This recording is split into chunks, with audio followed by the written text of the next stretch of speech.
여러분 안녕하십니까? 권순환입니다. 도널드 트럼프 미국 대통령이 지난 2020년 미 대선을 완전한 사기라고 규정하면서 부정선거의 총체적 조사를 위한 특별검사 임명을 미 의회에 요구했습니다. 캐시 파텔 미 FBI 연방수사국 국장이 최근 중국의 2020년 미 대선 개입 가능성에 대한 내용을 담은 보고서의 기밀을 해제하고 이를 미 상원 의원들과 공유한 직후 트럼프 대통령이 부정선거 조사 특검을 촉구하고 나섬으로써 본격적인 조사 및 수사가 따를 것으로 보입니다.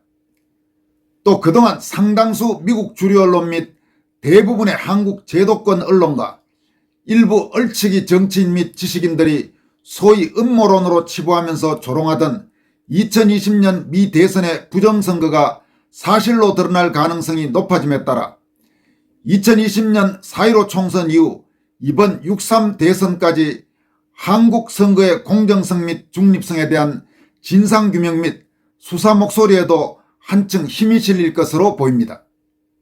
트럼프 대통령은 오늘 자신의 소셜미디어에 올린 글을 통해서 트럼프 정부에서는 한 달간 국경 불법 월경이 0건인 반면 졸리고 부패한 조 바이든 정부에서는 6만 건이었다면서 바이든은 2020년 대통령 선거에서 압도적인 표차로 패배한 인물이라고 규정했습니다.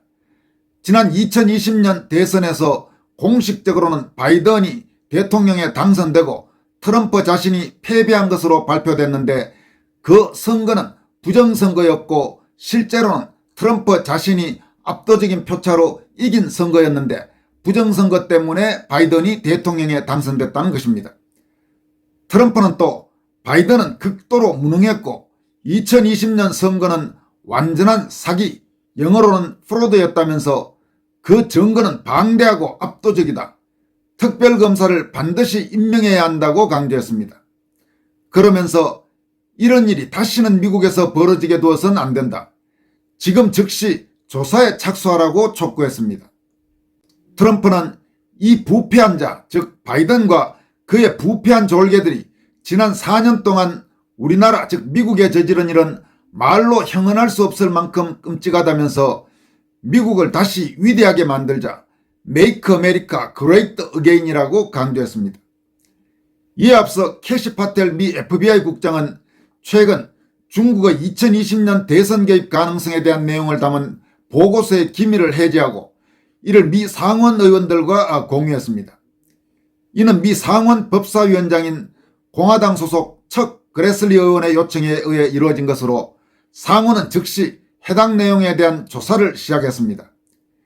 캐시 파텔 FBI 국장은 어제 여러분들에게도 전해드린 대로 자신의 공식 트윗을 통해 FBI는 2020년 미국 대선과 관련된 중대한 의혹, 특히 중국 공산당의 개입을 담은 문서를 발견했다면서 저는 즉시 해당 자료를 기밀 해제하고 추가 검토를 위해 그레슬리 상원 법사위원장에게 전달했다라고 밝혔습니다.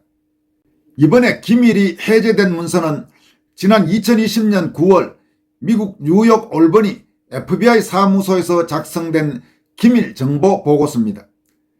기밀 해제 문서에는 2020년 8월 말 중국 정부가 대량의 위조 미국 운전면허증을 제작해서 이를 비밀리에 미국으로 운송했다면서 투표 자격이 없는 수만 명의 중국 유학생들과 공산당에 협조하는 이민자들이 위조 운전면허증을 통해서 당시 바이든 후보를 위해 투표할 수 있었다라고 적혀 있습니다. 그러니까 지금 이 2020년 8월 미국의 위조 운전면허증이 중국으로부터 들어온 시점은 바로 2020년 미 대선 직전입니다. 그렇게 위조 면허증이 들어와서 그 위조 면허증을 갖고 실제로 투표권이 없는 수만 명의 중국 유학생들과 공산당에 가까운 중국 출신 이민자들이 바이든에게 불법 투표를 했다는 이야기입니다. 2020년 8월 일부 미 언론 보도에 따르면 2020년 상반기 미국의 세관 국경보호국이 시카고 오헤오 국제공항에서만 약 2만 개 위조 미국 운전면허증을 압수했는데 대부분은 중국과 홍콩에서 발송됐지만 한국과 영국으로부터 또 일부 위조된 미국 운전면허증이 반입됐다는 것입니다. 다시 말해서 지난 2020년 미 대선 부정선거 의혹이 짙은 이 과정에 중국은 물론이지만 한국도 어떤 식으로든 관여가 됐다는 이야기입니다. 그리고 2020년이라면 당연히 한국에서는 문재인이 대통령으로 있던 시절이고 또 바로 그해 2020년 4월에는 말도 많고 탈도 많은 부정선거 의혹이 대단히 농후한 2020년 4.15 총선이 있었던 바로 그 해입니다. FBI 문서에는 또 중국의 소셜미디어인 틱톡이 위조 운전면허증 제작에 사용됐다는 언급도 있습니다. 문서는 중국은 수백만 개의 틱톡 계정에서 이름, 신분증, 주소 등 미국 사용자들의 개인정보를 수집했다면서 이를 통해 실제 미국인들의 정보를 사용해 위조 운전면허증을 만들 수 있었다라고 밝혔습니다. 지금 이 부분과 관련해서는 바로 이번 6.3 대선 직전에 한국의 정말 대표적인 IT 기업의 하나인 SK텔레콤이 대규모로 해킹돼서 SK텔레콤 가입자들의 정보가 일제히 유출된 사건을 여러분들은 생생히 기억하고 계실 겁니다. 그와 아주 유사한 일이 바로 미국에서 발생했다는 겁니다. 한편 이번 사태와 관련해서 파텔 FBI 국장 폭로 후에 부정선거 카르텔의 실체 폭로, 한국이 경유지였다라는 것을 자신의 소셜미디어에 올렸던 소셜미디어 인플루언서 김연표 씨, 피터 김은 특별검사 임명을 촉구한 트럼프의 발표 이후 다음과 같이 밝혔습니다. 트럼프의 복수가 시작됐다. 중국의 선거 개입에 칼을 뽑아들었다. 2020년 대선 부정행위 수사를 위한 특별검사 임명을 공식 요구한 것이다. 증거는 방대하고 압도적이라며 이런 일이 미국에서 다시는 일어나서는 안 된다고 강조했다. 사실상 중국의 글로벌 선거 개입에 대한 전면전 선포다. 트럼프의 분노는 명확하다. 트럼프 시절 한 달간 국경 불법 월경은 제로, 바이든은 6만 건이라는 그의 발언에서 드러나듯 2020년 대선은 그에게 단순한 패배가 아닌 도둑맞은 승리였다.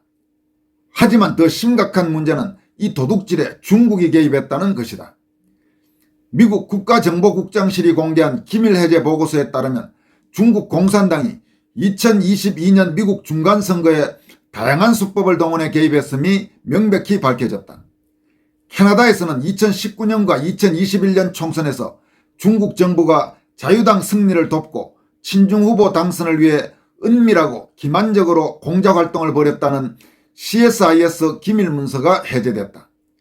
이제 트럼프의 특검은 이러한 중국의 선거 개입을 미국 차원에서 전면 수사할 것이다. 지정학적으로 중국 바로 옆에 위치한 한국은 이번 수사에서 핵심 타겟이 될 수밖에 없다. 중국의 대미 선거 개입에서 한국이 경유주 역할을 했을 가능성이 농후하기 때문이다. 실제로 미국 헤리티지 재단의 브루스 클린너 선임연구원은 중국이 글로벌 여론을 조작하고 민주주의 제도에 대한 대중의 신뢰를 떨어뜨리려 한다면서 중국의 한국 총선 개입 가능성을 구체적으로 경고했다. 중국 공산당이 매년 수십억 달러를 들여 인터넷 채팅 포럼, 소셜미디어 플랫폼 등을 사용해 외국 여론을 조작하고 있다는 그의 분석은 섬뜩하다. 한국 내에서도 중국계 댓글 부대의 여론 조작, 중국인 유학생들의 조직적 활동, 친중단체들의 선거 개입 의혹이 끊임없이 제기되고 있다. 특히 특정 정당과 특정 후보의 은밀한 자금 지원, 동포단체나 언론사, 유학생, 교수, 친중단체 등을 포함한 선거 개입 등 중국 공산당의 전형적인 수법들이 한국에서도 그대로 발견되고 있다. 트럼프의 특검이 본격화되면 미국, 중국, 한국을 잇는 거대한 선거 개입 카르텔의 실체가 드러날 것이다. 이 과정에서 한국의 일부 정치 세력, 언론, 시민사회단체들이 중국의 대리인 역할을 했는지 철저히 파헤쳐질 전망이다. 한국 주류 언론들이 특히 긴장해야 하는 이유는 명확하다. 그동안 이들은 부정선거 의혹을 음모론으로 치부하며 진실규명을 체계적으로 방해해왔다. 중국의 선거 개입 의혹에 대해서도 근거 없는 주장이라며 일축해왔다. 하지만 트럼프의 특검이 중국의 글로벌 선거 개입 네트워크를 폭로한다면 한국 언론들의 이러한 행태가 단순한 편향 보도를 넘어 외국 세력의 이익에 복무한 것 아니냐는 의혹을 받을 수 있다. 트럼프는 이미 동맹국들에게 미국식 선거 투명성 기준을 요구할 준비를 하고 있다. 캐시 파텔의 FBI가 중국의 선거 개입 증거를 확보한다면 한국에 대해서도 전자개표기 폐기, 사전투표제도 개편, 선거 시스템 전면 개방 등을 강력히 압박할 것이다. 한국은 이제 기로에 서 있다. 트럼프의 특검 수사에 적극 협력하며 자체적으로 선거 시스템을 정화할 것인가, 아니면 중국과의 관계를 우선시하며 미국의 압박에 저항할 것인가. 선택의 시간이 다가오고 있다. 러시아 군기 잡고 이란 멸망전 집행하고 중국을 노려보고 있는 트럼프의 복수는 이제 시작일 뿐이다. 정신나간 선관위, 주류 언론, 선거부정 카르텔 항복하라, 이렇게 밝혔습니다. 이어서 살펴볼 내용도 심상찮은 소식입니다. 미국의 도널드 트럼프 행정부가 한국의 삼성전자와 SK하이닉스 등 한국 반도체 기업들의 중국 내 공장에 대한 미국산 장비 공급을 제한한다는 방침을 통보했다고 월스트리트 저널이 오늘 보도했습니다. 월스트리트 저널 보도에 따르면 미국 상무부의 수출 통제부문 책임자인 제프리 캐슬러 산업 및 안보 담당 차관이 이번 주에 삼성전자와 SK하이닉스, 대만 TSMC에 이 같은 방침을 통보했다고 합니다. 캐슬러 차관은 새 회사의 중국 내 공장에 미국 반도체 제조 장비를 공급할 때 매번 허가를 신청하지 않아도 되도록 한 조치를 취소하길 원한다는 입장을 통보했다고 월스트리트 저널은 소개했습니다. 미국 정부의 이 같은 방침은 한국과 대만 반도체 기업들의 중국 내 공장에 미국산 첨단 반도체 장비가 들어가는 것을 사실상 차단하기 위한 것으로 풀이됩니다.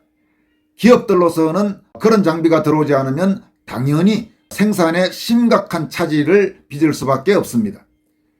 미국산 반도체 장비의 대중국 반입을 전면 금지하지는 않더라도 허가 절차를 통해 첨단 장비의 경우 반입이 불어될 것으로 예상됩니다. 이번 방침은 트럼프 2기 행정부 들어서 미중 무역을 중심으로 한 갈등이 심화하는 가운데 미국의 첨단 기술이 중국으로 흘러들어가는 것을 한층 더 강력하게 통제하기 위한 조치의 일환으로 볼 수 있습니다. 미국 정부는 조 바이든 전 대통령 재임 때 미국 기업이 중국의 반도체 생산 기업에 일부 첨단 반도체 장비를 수출하는 것을 사실상 금지하는 수출 통제를 발표하면서 삼성전자와 SK하이닉스 등 한국 기업들의 중국 내 공장에 대해서는 그 적용을 유예한 바가 있는데 트럼프 행정부 들어서 한국 기업에 대해서 바로 제재를 가하기 시작한 것입니다. 현재 삼성전자는 중국 시안과 수저우에서 각각 랜드플래시 생산 공장과 반도체 패키징 공장을 운영하고 있습니다. 또 SK하이닉스는 중국 우시의 D램 공장, 충칭의 패키징 공장, 다롄의 인텔로부터 인수한 낸드 공장을 가동하고 있습니다. 전임 바이든 행정부는 중국의 기술 굴기를 억제하기 위한 디리스킹 정책을 취하면서도 중국과 거래해온 동맹국 기업들이 받을 선의의 피해를 줄이기 위해 검증된 최종 사용자 규정을 활용했습니다. 이 검증된 최종 사용자 규정, 즉 VEU 규정은 미국 정부가 사전에 승인한 기업의 지정된 품목에 대해서는 별도 심사 없이 수출을 허용하는 일종의 포괄적 허가 제도로 한국 기업들의 중국 현지 공장들에 적용되어 왔습니다. 하지만 이번엔 월스트리트 저널 보도로 미뤄볼 때 트럼프 행정부는 한국에 대해 바이든 행정부의 유사안인 바로 이 VEU 제도, 다시 말해서 검증된 최종 사용자 제도를 폐지할 가능성도 배제할 수 없습니다. 다만 월스트리트 저널은 미 상무부 산업안보국이 주도한 이번 방침이 미국 정부의 다른 부서의 동의를 완전히 받은 상황은 아니어서 트럼프 행정부의 정책으로 최종적으로 확정된 것은 아직 아니라고 전했습니다. 그런데 만약 이런 규제가 미국 정부의 공식 방침으로 확정되면 치열해지는 미중 전략 경쟁의 틈새 속에서 위태롭게 유지되어 온 한국 기업들의 중국 내 반도체 생산이 크게 타격을 받을 수 있을 것으로 우려됩니다. 이와 관련해 피트 헤그세스 미 국방장관은 지난달 싱가포르에서 열렸던 아시아 안보 대화에서 미국의 아시아 동맹국들이 안보는 미국에 의지하고 경제는 중국과의 교역에 크게 의존하는 이른바 안미 경중 기조를 더 이상 견제해서는 안 된다는 입장을 밝힌 바 있습니다. 다시 말해서 안보고 경제고 세트로 돌아간다. 그러니까 미국 편에 설 거냐 중국 편에 설 거냐 각자 너희들이 결정해라. 그 대신 그 결정에 따른 대가는 모두 너희들이 책임져야 할 것이다. 이런 사실상의 섬뜩한 메시지를 담고 있는 것입니다. 이런 상황에서 출범한 이재명 정권, 지금 출범한 지 보름 정도 됐습니까?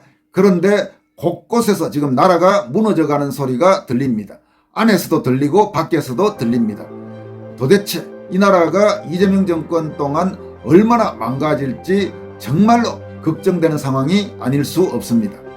지금까지 권순할TV였습니다. 여러분 고맙습니다.